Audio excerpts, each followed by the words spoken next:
उराव धार्मिक जीवन प्रमुख देवता उराव का प्रमुख देवता धर्मेश है, जिस सूर्य का रूप का प्रतीक माना जाता है। प्रमुख देवी उराव की प्रमुख आराध्य देवी सरना देवी है।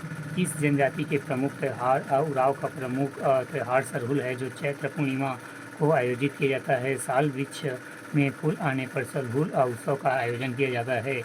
इस जनजाति की मान्यता है कि उनकी आराध्य देवी साल वृक्ष के नीचे निवास करती है। सरहुल त्यौहार में सरहुल नृत्य भी किया जाता है। आर्थिक जीवन उराव जनजाति मुख्यतः कृषि करती है। वे अपनी भूमि को दो भागों में विभाजित करती है। पहला दोन, गुणवत्ता के आधार पर उपजाऊ भूमि को दोन कहा जाता है। दूसरा तान, कम उपजाऊ भूमि को तान कहा जाता है। आजीविका के अन्य साधन शिकार करना, मछली पकड़ना, पशुपालन आदि अन्य विशेषताएं। इस प्रदेश की सबसे साक्षर जनजाति यह जनजाति कुरुप बोली का प्रयोग करती है। इस जनजाति को कुरुप या धांगर भी कहते हैं। उराव बड़ी संख्या में ईसाई धर्म ग्रहण कर चुका है और यह बड़ी संख्या में धर्मांतरण करने वाली उपजाति है।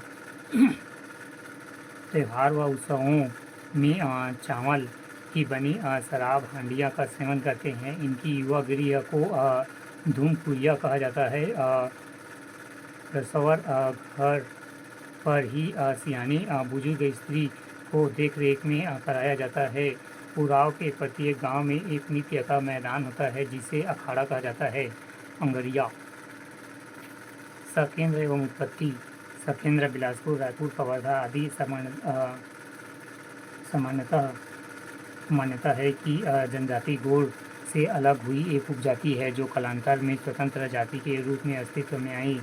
किंवदंती के अनुसार प्राचीन काल में गोंड जाति के दो भाई के मध्य विवाद के पश्चात छोटा भाई घर छोड़कर घने जंगलों में जाकर झोपड़ी बनाने लगा। भूखा से व्याकुल होकर जब उसने आग से भूनकर खाने योग्य कुछ नहीं मिला, तब वह क्रोधित होकर आग में वहीं पास में पड़े हुए पत्थरों को डाल दिया और समीप ही सो गया। यहाँ पत्थर लौह अयस्क था, जो अग्नि के पास पिघल कर लोहा बन गया। प्रातः उठने पर उसने आग से लौह पत्थर डालकर लोहा बनाने की कौशल ज्ञात हुआ और इससे यह आजीविका के रूप में स्वीकार किया गया। अंगरिया शब्द की उत्पत्ति अग्नि से हुई है। सामाजिक जीवन उपजातियाँ पथरिया लोहे को पत्थर पर रख कर उसमें हथौड़े से पीट कर उपकरण बनाने वाले पथरिया अंगरिया कहलाते हैं। खुटिया लोहे को खुटी पर रख कर लोहे को पीट कर उपकरण बनाने वाली खुटिया अंगरिया कहलाते हैं। सरगुजा क्षेत्र में यह असुर अंगरिया कहलाते हैं। उड़न दाल का महत्व इन जनजातियां समाज में उड़न दाल का विशेष महत्व है। इस जनजाति के विवाह में उड़न दाल को शुभ माना जाता है। ये अतिथियों के सत्कार उड़न दाल से ही करते हैं। तीज त्योहार पर्व उत्सव और उड़न दाल से ही बने व्यंजन बनाते हैं। वधु मूल्य के रूप में भी उड़न दाल का विशेष महत्व है।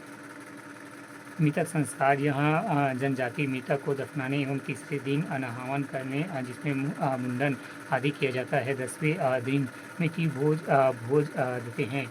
धार्मिक जीवन इनकी प्रमुख देवी देवता को बूढ़ा देव, ठाकुर देव, दुल्हा देव एवं लोहासुर एवं शीतला माता, घुरलापाट आदि है। दशहरा में लोहासुर को काले मुर्गे की बलि चढ़ाई जाती है। विशेष अंगरिया जनजाति का मुख्य व्यवसाय लौह अयस्क से लोहा बनाना है। उस लोहे से विभिन्न कृषि उपकरण व लौह उपकरण का निर्माण करना, इसलिए इसे इंजीनियर जनजाति भी कहा जाता है। इस जनजाति पर बेरियर एल्विन ने द अंगरिया नामक पुस्तक की रचना की। विशेष परंपरा के तहत सोमवार, मंगलवार और शुक्रवार को ही विवाह संपन्न होता है। इस जनजाति में परंपरा जाति पंचायत पाई जाती है, जिसका प्रमुख गोटिया कहलाता है।